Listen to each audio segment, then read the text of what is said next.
നമസ്കാരം. നിങ്ങളുടെ ഭാര്യയുടെ നക്ഷത്രം ഇതിലുണ്ടോ? എങ്കിൽ നിങ്ങൾ കോടീശ്വരനാകും തീർച്ച. ജ്യോതിഷപ്രകാരം 27 നക്ഷത്രങ്ങളുണ്ട്. അവർക്ക് ഓരോരുത്തർക്കും അവരുടേതായ പ്രത്യേകതകളുമുണ്ട്. അത്തരത്തിൽ ഏറെ പ്രത്യേകതകളുള്ള ചില സ്ത്രീ നക്ഷത്രങ്ങളുണ്ട്. അവരെ വിവാഹം കഴിക്കുന്ന പുരുഷന്മാർക്കും ഭാഗ്യം തേടിയെത്തും എന്ന് തന്നെ പറയാം. ഈ സ്ത്രീകളുടെ ഐശ്വര്യം കാരണം കുടുംബത്തിൽ എപ്പോഴും നല്ല കാര്യങ്ങൾ സംഭവിക്കുമെന്നാണ് വിശ്വാസം.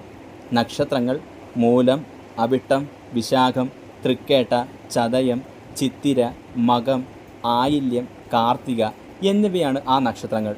മറ്റെന്തിനേക്കാളും കുടുംബത്തിനാണ് ഈ നക്ഷത്രക്കാർ പ്രാധാന്യം നൽകുന്നത്. അതിനാൽ തന്നെ കുടുംബത്തിന് വേണ്ടി ജീവിക്കുന്നവർ എന്നാണ് ഇവരെ പറയപ്പെടുന്നതും. ഈശ്വര വിശ്വാസികളാണ് ഈ നക്ഷത്രക്കാർ. സ്വന്തം ഭർത്താവിൻ്റെ ഉയർച്ചയ്ക്കായി പരിശ്രമിക്കുന്നവരാണിവർ. അങ്ങോട്ട് കൊടുക്കുന്ന സ്നേഹം മടക്കി കിട്ടണമെന്ന് ഇവർ ആഗ്രഹിക്കാറില്ല. ഈ നക്ഷത്രക്കാരുടെ ജീവിതത്തിൽ ഏതെങ്കിലും ഒരു ഘട്ടത്തിൽ വലിയ പ്രശ്നം വരാൻ സാധ്യതയുണ്ട്. തൊഴിൽ, സാമ്പത്തികം, ആരോഗ്യം തുടങ്ങിയ കാര്യങ്ങളിലാകാമത്. എന്നാൽ ഇതിനെയെല്ലാം ഇച്ഛാശക്തിയോടെ മറികടക്കാനുള്ള ധൈര്യം ഇവർക്കുണ്ട്. ജീവിതത്തോട് പൊരുതുന്ന ഇവർ ഏത് സാഹചര്യത്തിലും ഭർത്താവിനൊപ്പം നിൽക്കുന്നവരാണ്.